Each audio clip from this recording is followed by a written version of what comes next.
Okay, here we're going to have our rock back breathing, rock back alternating breathing, a couple of positions to get through, show you from a couple of different angles. So the first thing is to get forward, arms on the floor, okay, bum back onto the heels.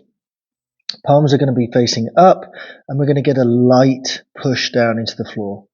Okay, we're not looking to shrug too much or really drive too hard, but it's a light push down into the floor through the forearms and the elbow, maybe even the wrists, and then you can start to get some breaths. From there, fully in, fully out. From the side, that looks like this, and you can see how now the front of my ribcage is closed off.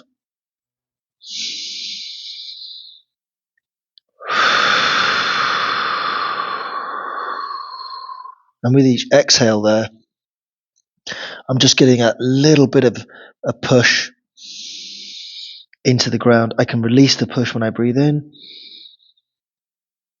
And then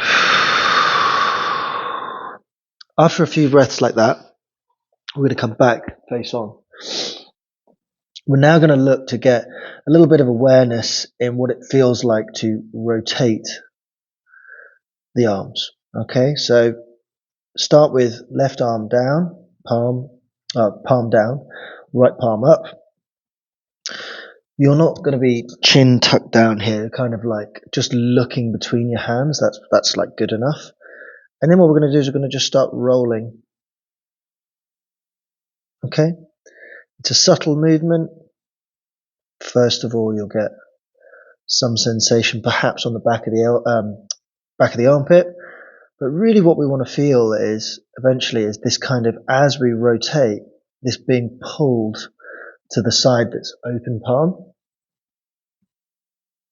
And that shifting of the weight into whichever side is palm up. Okay? We get through some of that rolling. It's subtle. We're not seeing huge shifts, but we can feel a transfer of weight. And then we can get into some alternating breathing. So we're going to go palm up on the left-hand side and then reach the arm out. Doesn't have to be massive, mega reach, okay? But just enough to kind of get that hand in front of the other hand. And then from there, we're looking in between, and then we're just going to look down and try and take our eye line towards our armpit, but rotating into that side. And then we're going to start getting our breaths in from here.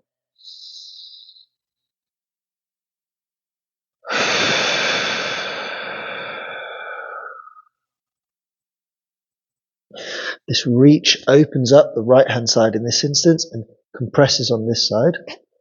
And hopefully what we can get is a sensation of expansion in this upper left-hand side of the ribcage. So breathing in.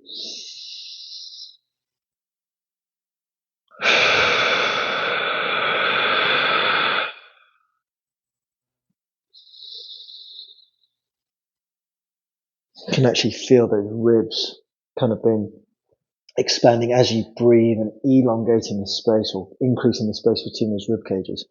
Most people will need to spend more time doing this on the left-hand side than on the right. Okay, in most cases, I won't go into why that is, but you can do it on both sides. You're not gonna mess up anything if you do it on both sides. But if you you're short on time, predominantly I would say do it on the left-hand side. So looking at armpit, bit of reach, and getting some expansion in that upper left-hand side. And that is your rock back breathing or alternating rock back breathing.